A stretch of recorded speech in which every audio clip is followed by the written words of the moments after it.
Salah satu resep yang saya sering sampaikan kalau lagi pusing, lagi nggak enak badan segala macem,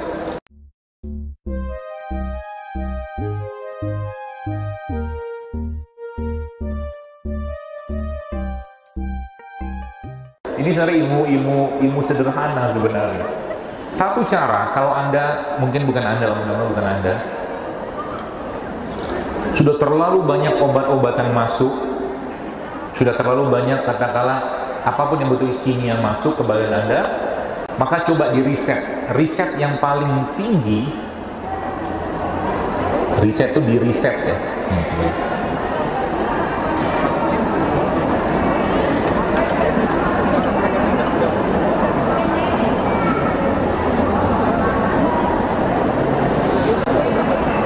Ini, jadi tingkat paling tinggi dari detoksifikasi itu yang paling tinggi, Bapak Ibu lihat apa di situ? Water fasting. Jadi selama 24 jam Anda tidak makan apa-apa kecuali minum aja. Hanya minum. Catatannya apa? Ini pada orang yang sudah nggak mempan lagi dengan obat. Nggak mempan lagi dengan obat. Jadi satu pembagian sembako gitu.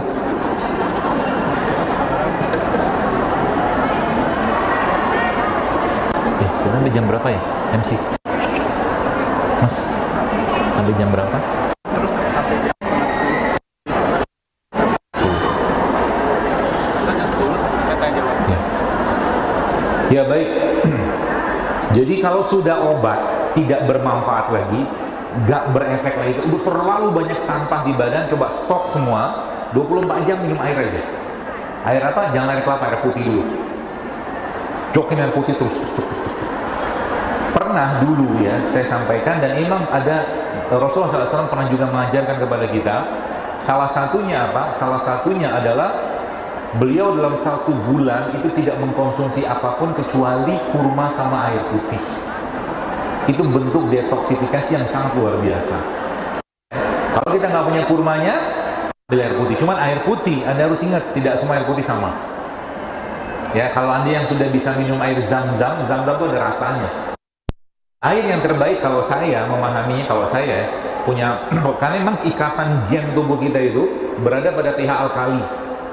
Alkali banget, bahkan 9 sampai 10 pH-nya. Maka air kalau bagi saya untuk detox itu pakai air yang di atas pH 7. Di atas pH 7, jangan yang asam, karena air putih pun ada yang asam, pH di bawah 7 ada, bahkan ada air yang dibuang mineralnya. Ya, Anda ambil air mineral. Air yang paling baik apa? Air yang tidak dimasak, paling baik. Coba Anda pergi ke gunung, kan langsung diminum kan airnya kan? Itu yang paling baik sebenarnya. Cuman kan kita susah dapetin, ya. Kalau Anda bisa punya water treatment, itu jauh lebih baik water treatment. Water treatment, pengolahan air sekalian. Ya, seperti itu. Atau mungkin dulu saya pernah ke gunung apa Semeru gitu. Nah, di Gunung Semeru itu ada satu danau, namanya Danau Ranu Kumbolo. Nah, mungkin Bapak Ibu yang pernah daki tahu tuh. Ranu Kumbolo itu kan kawasan, itu dijaga banget kebersihannya sehingga kita dari danau itu langsung minum airnya. Waktu saya cek pH-nya hampir 8. Ya, itu sebabnya kenapa bayi sehat. Kenapa bayi sehat? Bayi itu kan minum ASI, bayi 6 bulan minum ASI. Bapak Ibu mungkin belum pernah cek pH ASI. Saya pernah cek, bukan saya, tapi teman, waktu istrinya melahirkan, dia menyusui, dia cek pH ASI-nya, dan subhanallah, ASI itu pH-nya sama kayak air zam-zam.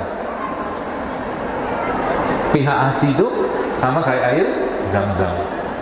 Ya, seperti itu. Water fasting, ya. Kemudian nanti apa? Programnya ke depannya apa? 3 bulan ke depan, ya. Detox dengan cara apa? Puasa Senin Kamis, puasa Daud, dan asup dengan asam amino.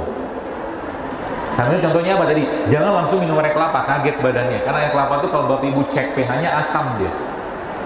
Air kelapa itu pH-nya asam. Dan pH darah kita ini ya secara umum kan 7,4 atau 7,3. Ketika air kelapa masuk ke liengan kita karena terlalu asam. Ya, asam itu fungsinya apa? Dia membunuh kuman sebenarnya. Ya. Jadi gula pasir itu kan asam, maka dia dipakai sebagai pengawet. Gitu ya. Madu juga asam. Jadi keseimbangan, jadi kita perlu banyak makan yang asam atau yang basah, seimbang aja. Air kelapa asam, sayuran basah, gitu loh. Jadi dia seimbang. Ketakseimbangan yang tadi saya katakan imbalance dari masalah kita tadi itu gara-gara apa? Ya gara-gara yang dimakan kelebihan asam. Makanya kalau orang sudah asam, baru sekalian akan tampak tanda-tanda di badannya. Mulutnya bau, maaf ya, kencingnya bau, keringatnya bau, badannya bau. Tidak heran kalau orang misalkan terlalu banyak makan jengkol atau pete, dia bisa air kencingnya kan bau ya. Karena emang jengkol tuh asam banget. Ya, jengkol asam, pete juga asam. Boleh dimakan, boleh. Dia tetap memberikan efek balancing. Cuman kalau udah berlebihan, apalagi ditambahkan dengan lemak dalam bentuk minyak-minyakan tadi, makin asam badannya. Kalau sudah makin asam, kacau di sininya. Ya, di perutnya kacau ya. Jadi 3 bulan misalkan Anda mau bersih-bersih badan, paling gampang pakai pola yang tadi itu. Stop dulu 1 hari, water fasting, reset. Ya, kata laptopnya hang, dimatiin, hidupin lagi, gitu loh badan. Fungsi water fasting itu. Ya, tapi ini tidak berlaku bagi orang-orang yang sudah terlalu underweight. Kalau underweight, di bawah normal berat badannya, harus ada pengawasan. Ya, ini khususnya bagi orang-orang yang sudah overweight dan terlalu banyak, dalam kondisi badannya masih bisa berpuasa 24 jam. Dia sebenarnya nggak mati juga sih, insya Allah. 24 jam itu kita cuma minum air doang, insya Allah nggak aman, nggak masalah. Kalau seandainya misalkan pusing-pusing segala macam, itu bentuk tubuhnya ngejas. Kecuali memang hipoglikemik, ya, ini perhatikan baik-baik. Hipoglikemik itu turun gula darahnya sangat drastis sehingga apa? Sehingga orangnya keliengan. Bagi Anda yang minum infus water, saya sering ulang-ulang tuh. Infus water itu dia punya punya kemampuan untuk menurunkan tensi. Tensi cepet banget. Apalagi infusnya pakai buah-buahan. Sebabnya ada orang habis minum infusan kayak begini nih kan, langsung keliengan dia. Ada kan? Ada.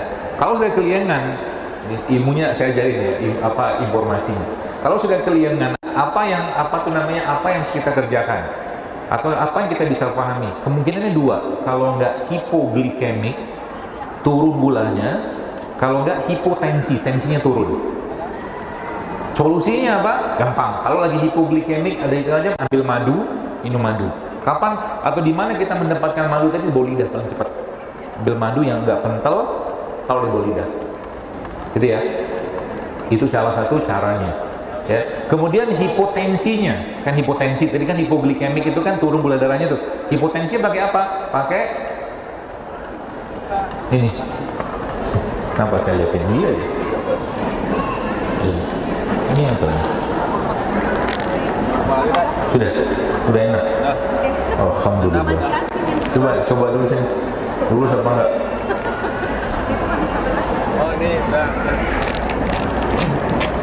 Barista kita sekarang jadi ahli kesehatan. Oke lah. Oke. Murid lagi. Ini namanya MM, maksain madu.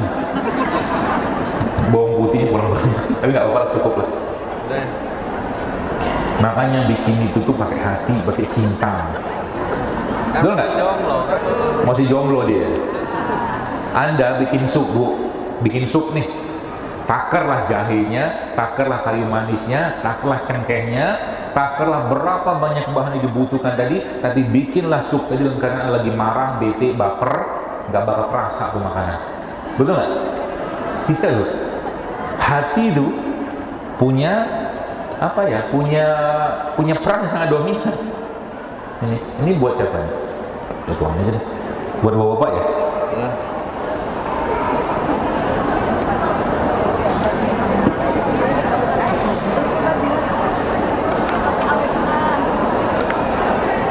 Harapannya sih nanti ke depan gitu ya, kalau kajian-kajian kita tuh banyak yang jual beginian. Terus Anda mulai belajar, dan memang tidak akan semua orang suka buat. Ada orang yang memang hobinya beli, ya kan? Memang suka jadi konsumen. Ya sudah, manfaatin aja. Dah, ini buat siapa? Ibu buat siapa? Ibu udah tadi. Bapak-bapak kali. Bapak mau Pak? Nggak usah lah Pak. Nggak bikin ibu aja. Ya, tadi kembali ke hipotensi sama hipoglikemik. Hipotensinya tadi hipoglikemiknya diatasi dengan apa? Hipoglikemiknya dengan makanan manis, kurma, madu, ya.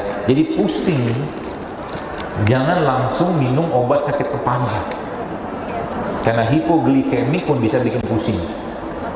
Pusing bisa jadi hipotensi juga bisa, atau tensinya turun. Makanya salah satu resep yang saya sering sampaikan kalau lagi pusing, lagi nggak enak badan segala macem, ambil air, kasih madu, kasih garam. Jelas ya? Ambil air, kasih madu, kasih garam. Itu cepat sekali ya, apalagi air hangat. Ya, seperti itu. Jadi kalau lagi minum kayak beginian, infus beginian, kalau tiba-tiba keliengan, makanya kalau saran saya, kalau ibu-ibu bapak sekalian, dalam kondisi Anda tidak ada masalah dengan jantung, dengan darah, dengan ginjal, baik berupa tadi hipotensi, tekanan darah rendah atau gula rendah, ini Anda boleh minum dalam kondisi perut kosong. Tapi ada tapinya. Kalau seandainya Anda urusan dengan itu semua, jangan minum dalam keadaan perut kosong, keliengan nanti. Ya, seperti itu. Apalagi ada beberapa jenis rempah yang memang yang memang dia punya peran yang sangat kuat untuk menurunkan gula. Contohnya apa? Kayu manis. Kayu manis itu cepat sekali menurunkan gula darah. Ya, seperti itu.